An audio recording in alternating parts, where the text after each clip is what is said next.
Assalamualaikum warahmatullahi wabarakatuh. Waalaikumsalam warahmatullahi wabarakatuh. Selamat siang, berjumpa kembali dengan saya Muhammad Nasir di podcast ketikpos.com. Kami dari Kopi Dusun di areal kampus POM 9. Jadi pilkada Pileg. Pileg 2024 mungkin telah berlalu ya. Sudah berlalu. Tinggal pelantikan. Jadi beberapa anggota legislatif yang terpilih tinggal menunggu pelantikan. Jadwal pelantikan. Tapi ternyata masih menyisakan berbagai persoalan, di antaranya temuan-temuan yang ditemukan oleh pemantau suara rakyat. Ya.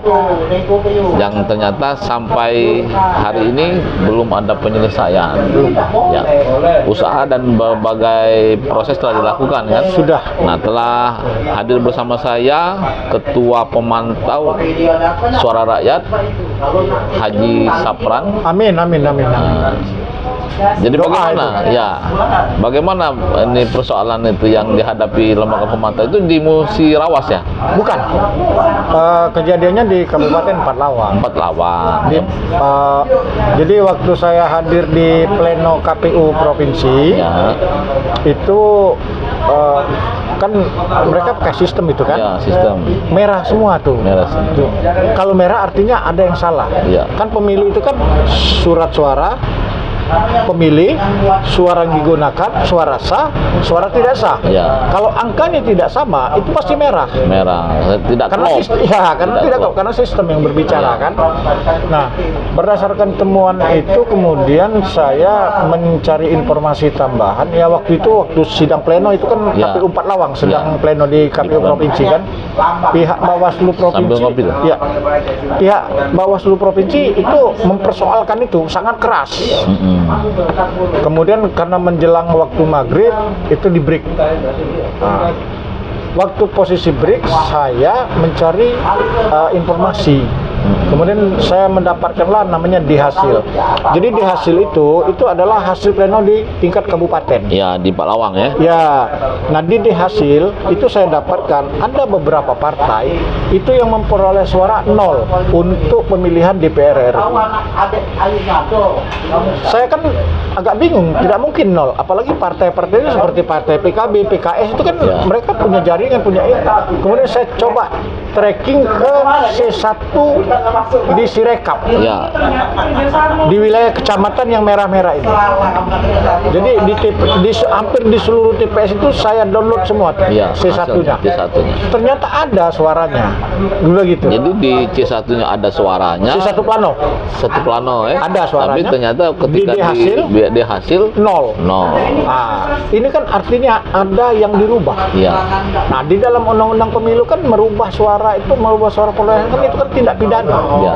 Nah, kalau itu terjadi di KPU kabupaten, artinya pelaku di tingkat KPU kabupaten. Nah, berdasarkan itu saya melengkapi bukti tambahan. Setelah saya rasa cukup, kemudian saya bikin laporan, Pak. Ya. Ke Bawaslu. Ya, saya bikin laporan. Bawaslu Empat Lawang. Nah, karena Gakumdu itu kan adanya di provinsi. Oh, di provinsi. Ya, jadi saya bikin laporan indikasi tindak pidana pemilu yang dilakukan oleh KPU Empat Lawang. Ya. Nah, dasar saya mengajukan itu adalah Perbawaslu nomor 7 tahun 2022. Ya. Jadi soal sengketa pemilu kan. Di dalam Perbawaslu itu seluruh laporan itu harus melalui tahap namanya kajian awal. Nah, kajian awal ini dia hanya memeriksa syarat formil dan syarat material. Belum ke isi ya? Belum isi. Nah, kalau syarat ini ada yang dianggap kurang, maka pelapor, saya artinya kan, itu diminta untuk melengkapi dalam waktu 1x24 jam. Apabila tidak dipenuhi, maka status laporan saya tidak diregister. Nah, kalau tidak diregister, artinya tidak bisa ditindaklanjuti. Ya. Nah, karena sampai melampaui 2 hari saya tidak dapat kabar dan itu menjelang Idul Fitri.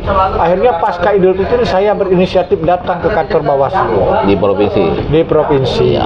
Didapatlah pengumuman bahwa laporan saya tidak diregister. Alasannya sudah diperbaiki atau diselesaikan Bawaslu seperti itu. Lah pertanyaan saya kan selaku pelapor, saya meminta hasil kajian awal itu apa, sehingga tidak diregister itu dasarnya apa? Kenapa? Karena saya diminta menambah data atau memperbaiki data, tidak ada. Ditelepon untuk diminta keterangan, tidak pernah. Ya kan? Artinya tahapan Perbawaslu nomor 7 tahun 2022 itu tidak dijalankan. Nah, itulah sebabnya saya minta formulir B7. Kenapa?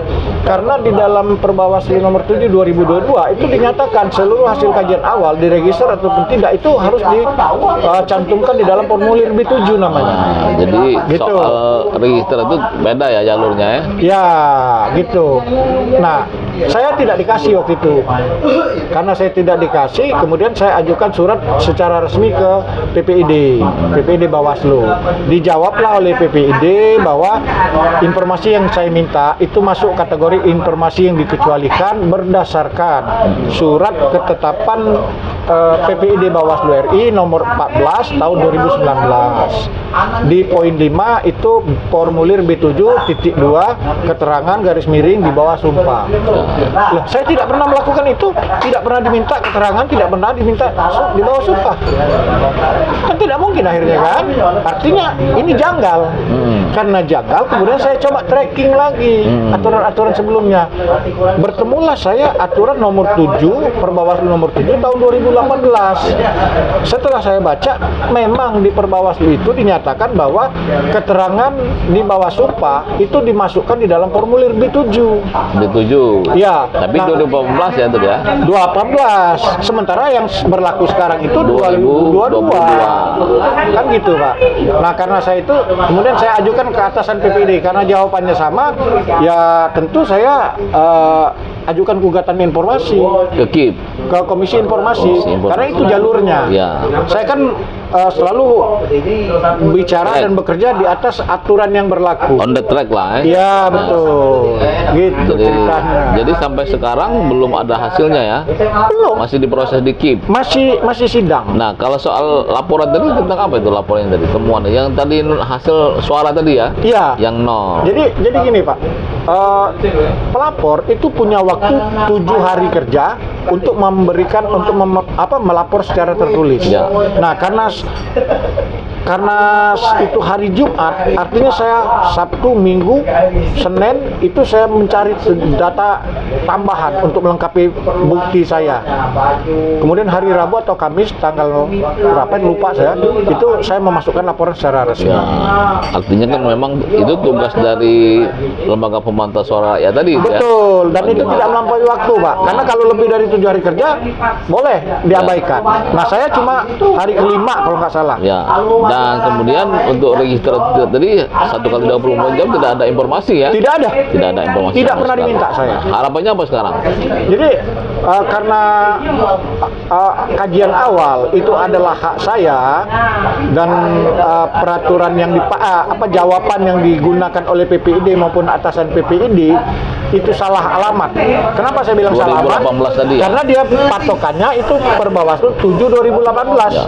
Sementara yang dipakai 2022. 2022. Ada juga tentang formulir B7, Pak. Tetapi di 2022 formulir B7 itu tentang kajian awal. Ya, jadi kajian awal itu harus dilakukan. Ya, harus dilakukan. Baik laporan itu diregister atau tidak diregister. Ya, kalau diregister dilanjutkan. Artinya kalau laporan saya tidak ada permintaan perbaikan dan lain-lain, artinya harusnya laporan saya itu masuk tahap berikutnya, yaitu diminta keterangan di bawah sumpah, selesai itu masuk ke Gakumdu. Harusnya seperti itu. Harus ditindaklanjuti ya. Harus ditindaklanjuti. Nah, saya bingung. Ini Bawaslu kok seolah-olah seperti penegak hukum, karena mereka bisa menyelesaikan hal seperti itu.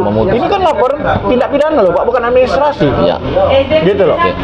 Dan kalaupun saya menemukan laporan kekeliruan administrasi, Bawaslu itu sifatnya memberikan rekomendasi ke KPU. Ya. Nah, kalau temuan tadi kira-kira memang cukup banyak suaranya harusnya yang dinolkan tadi. Jadi begini Pak, di dalam tindak pidana pemilu, banyak atau tidak banyak suara yang dirubah atau perubahan, itu tetap tindak pidana. Merubah artinya satu suara dengan 1000 suara itu sama. Statusnya sama, tindak pidana pemilu. Saya tidak berbicara siapa yang jadi, partai apa yang dirugikan, saya tidak berbicara di di sini situ. ada upaya untuk mengubah. Ya, jadi saya tuh hanya berbicara tingkah laku perbuatan yang dilakukan oleh KPU itu, bukan soal siapa yang jadi. Saya tidak menyentuh ke sana. Dan sudah dilapor ke Bawaslu, tapi di Bawaslu juga ternyata seperti ini. Ya, seperti itu. Nah, sekarang kita sedang menjalani tahap sidang. Ya. Mungkin besok Jumat itu sidang kita tuh pasca Jumat itu mungkin mulai dengan pembuktian. Belum menghentikan berbagai pihak belum. Tidak, karena yang saya ajukan itu kan adalah soal saya tidak diberi formulir B7 itu. Ya. Gitu loh. Oke. Karena formulir B7 itu kan itu hak saya. Ya. Gitu isinya. Demikian barangkali meskipun para anggota legislatif terpilih tinggal menunggu dilantik, tetapi paling tidak laporan dari lembaga pemantau ini harusnya ada titik temunya ya. Ada titik terangnya. Siapapun yang jadi, apapun yang partai mana yang dihilangkan paling tidak jelas. Ya. Karena ada upaya mengubah data. Ya. Dan itu dalam pemilu pidana, Pak. Tidak boleh itu. Kan begitu. Nah, satu lagi yang perlu diketahui bahwa di dalam proses ini ya, saya itu berjalan sesuai apa yang harus saya lakukan sebagai pemantau. Ya, sesuai dengan tupoksi saya saja gitu loh. Kemudian di dalam Undang-Undang Nomor 14 Tahun 2008 itu pasal 22 ayat 7 huruf I itu tidak multitafsir. Ya. Apabila di dalam semua informasi terdapat sebagian informasi yang dikecualikan, maka informasi yang dikecualikan dihitamkan. Ya. Kan begitu. Nah, apa sih informasi yang dikecualikan? Informasi yang dikecualikan itu salah satunya identitas. Identitas pelapor. Ya, identitas siapapun. Nah, kalau kita diminta keterangan dan sumpah, itu kan pasti ditanya identitas kita. Ya kan begitu. Ya cukup itu saja dihitamkan. Ya, bukan semuanya. tadi. Artinya surat ketetapan PPID maupun Perbawaslu nomor 7 tahun 2018 itu melawan undang-undang informasi namanya. Ya. Dan secara hukum harusnya batal demi hukum Perbawaslu itu. Ya. Gitu loh. Ya, oke. Demikian barangkali walaupun singkat, semoga nanti akan menemukan titik temunya jelas. Isi kajian awal tadi yang diminta. Iya, karena saya kan harus laporan ke pusat. Saya kan perwakilan di sini. Ya, karena kan bagaimanapun itu kan temuan. Iya, betul. Saya harus membuat laporan. Yang kasat mata ya. Iya. Yang di hasil tadi 0, ya, tapi di ternyata hasil ada. di satunya ada.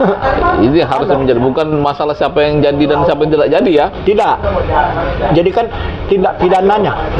Jadi tindak pidana yang dilakukan oleh penyelenggara yang saya persoalkan. Bukan siapa yang jadi, siapa yang diuntungkan. Oke, demikianlah. Semoga nanti Pak Sapran dari Lembaga Pemantau Suara Rakyat menemukan apa yang diharapkan dari sidang BIKIP nanti ya. Ya. Demikian. Ada lagi mau disampaikan? Setelah keputusan sidang ini keluar, saya dipanggil DPP. Ya. Untuk memberikan penjelasan ke DPP, kemudian DPP bersama saya itu akan melakukan kajian hukum atas kasus yang saya temukan. Ya, hasil temuan tadi kajian tadi. Ya, hasil kajian hukum itu apapun keputusannya itu ya nanti tergantung dengan pimpinan pusat artinya, kan begitu. Apakah ke DKPP atau cukup sampai di situ saja atau seperti apa itu pengurus pusat yang akan memutuskan. Oke, baiklah. Demikianlah, bagaimanapun memang temuan lembaga pemantau itu juga harus ditindaklanjuti dan di follow up ya. Harus ada hasilnya. Jadi walaupun sudah dapat anggota legislatifnya, tapi persoalan yang dihadapi ketika proses itu tetap harus ada kejelasan. Harus dijalankan. Demikian. Kan aturannya seperti itu. Assalamualaikum warahmatullahi wabarakatuh. Waalaikumsalam.